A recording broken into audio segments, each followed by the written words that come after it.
Hello friends, welcome back to my channel. ഞാനിന്നിവിടെ ചെയ്യാൻ പോകുന്നത് കത്തിരിക്ക അല്ലെങ്കിൽ വഴുതനങ്ങ പൊടിക്കറി എൻ്റെ റെസിപ്പിയാണ്. നല്ല ടേസ്റ്റുള്ള കറിയാണ്. ചോറിൻ്റെ കൂടെയൊക്കെ സൈഡ് ഡിഷായിട്ട് കഴിക്കാനായിട്ട്. ഇത് ഏറ്റവും ഇതിൻ്റെ കോമ്പിനേഷനായിട്ട് വരുന്നത് വൈറ്റ് റൈസ്, പൊന്നി റൈസ്, അല്ലെങ്കിൽ നമ്മുടെ ബിരിയാണി റൈസ്, ബസ്മതി റൈസ്, അതിൻ്റെയൊക്കെ കൂടെയാണ് ഏറ്റവും നല്ല ഒരു ഗുഡ് കോമ്പിനേഷനായിട്ട് വരുന്നതെങ്കിലും എല്ലാ റൈസിൻ്റെ കൂടെ വളരെ ടേസ്റ്റിയാണ്.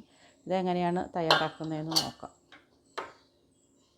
ഇനി നമ്മൾ ഇതെല്ലാം കൂടി ഒരു 5-6 കഷ്ണം ഉണക്കമുളക് കൊണ്ട് ഒരു ടേബിൾ സ്പൂൺ മല്ലി, 1 ടേബിൾ സ്പൂൺ ഉഴുന്നുപരിപ്പ്, 1 ടേബിൾ സ്പൂൺ കടലപ്പരിപ്പ്, പിന്നെ നമ്മൾ കപ്പലണ്ടി ഉണ്ടല്ലോ, കുറിക്കുന്ന ബീച്ചിലൊക്കെ കിട്ടുന്ന കപ്പലണ്ടി, അതാണ് എടുക്കേണ്ടത്. പക്ഷേ അതില്ലാത്തതുകൊണ്ട് ഞാനിവിടെ പൊട്ടുകടലയാണ് എടുത്തിരിക്കുന്നത്. എല്ലാം ഓരോ ടേബിൾ സ്പൂണാണ്. ഇത് ഇട്ട് കൊടുത്തതിന് ശേഷം നമ്മൾ ഒന്ന് റോസ്റ്റ് ചെയ്തെടുക്കണം. എണ്ണയൊന്നും ഒഴിക്കണ്ട. എണ്ണയൊന്നും ഇല്ലാതെ ഡ്രൈ റോസ്റ്റ് ചെയ്താൽ മതി.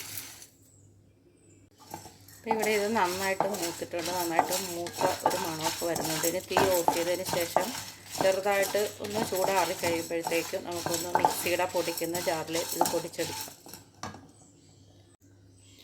ഞാനിപ്പോൾ ഇതൊരു തരിതരിപ്പായിട്ട് പൊടിച്ചെടുത്തിട്ടുണ്ട്. ഒരുപാട് ഫൈനായിട്ട് പൊടിയേണ്ടത്, തരിതരിപ്പായിട്ടാണിത് പൊടിയേണ്ടത്.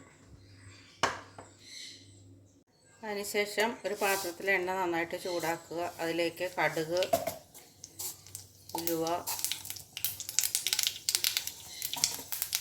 വേപ്പില,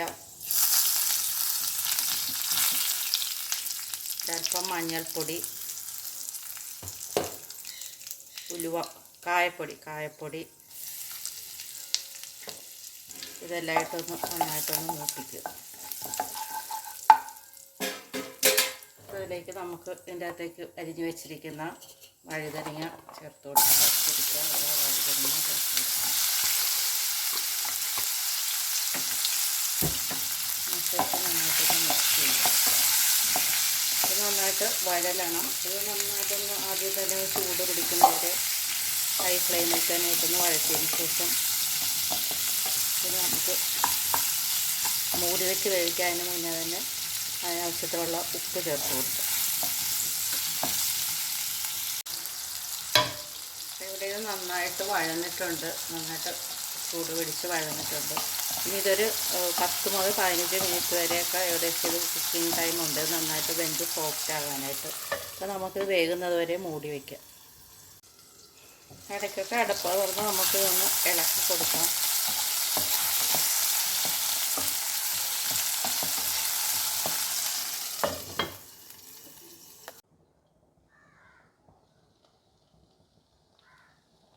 കത്തിരിക്ക ഇപ്പോൾ ഇവിടെ നന്നായിട്ട് വെന്തിട്ടുണ്ട്.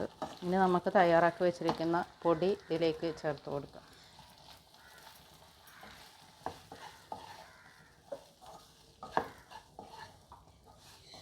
ഇത് നന്നായിട്ടൊന്ന് മിക്സ് ചെയ്തതിന് ശേഷം മൂടി വയ്ക്കാം. ഇത് ഇതുവരെ ട്രൈ ചെയ്യാത്തവർ ഒന്ന് ഉണ്ടാക്കി നോക്കണം. എന്നിട്ട് നിങ്ങളുടെ ഫീഡ്ബാക്കൊക്കെ അറിയിക്കണം. അതുപോലെ തന്നെ സബ്സ്ക്രൈബ് ചെയ്യാതെ കാണുന്നവരുണ്ടെങ്കിൽ ചാനൽ സബ്സ്ക്രൈബ് ചെയ്യാനും മറക്കരുത്. അടുത്ത വീഡിയോയിൽ വേറൊരു റെസിപ്പിയായിട്ട് കാണാം.